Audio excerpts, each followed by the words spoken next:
Welcome. In front of me is a NUBIA Z60 Ultra, and today I will show you how we can put this device into safe mode.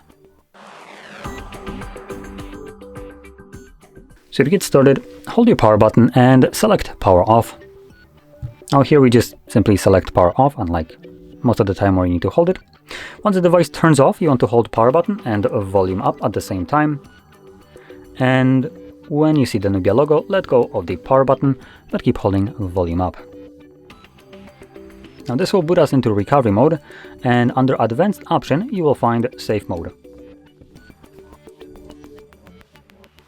Now when you select that mode, the device will initiate a reboot, and once it boots up, it automatically goes into safe mode, and in that mode only the pre-installed applications will function. Any application that you have installed yourself will be temporarily disabled, and that also actually includes widgets. Now looking at the apps that we have right here, there is only one that I can see that isn't working, which is the browser application. It becomes monochrome and semi-transparent, and if you try to open it up, it gives you a pop-up, downloaded apps disabled in safe mode. Now, once you're done with this mode and you want to go back to the normal one, hold your power button, and this time around all you need to do is select restart. The device will boot up again and automatically boot into safe mode.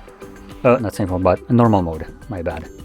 Anyway, with that being said, hopefully you found this video helpful, and if you did, don't forget to hit like, subscribe, and thanks for watching.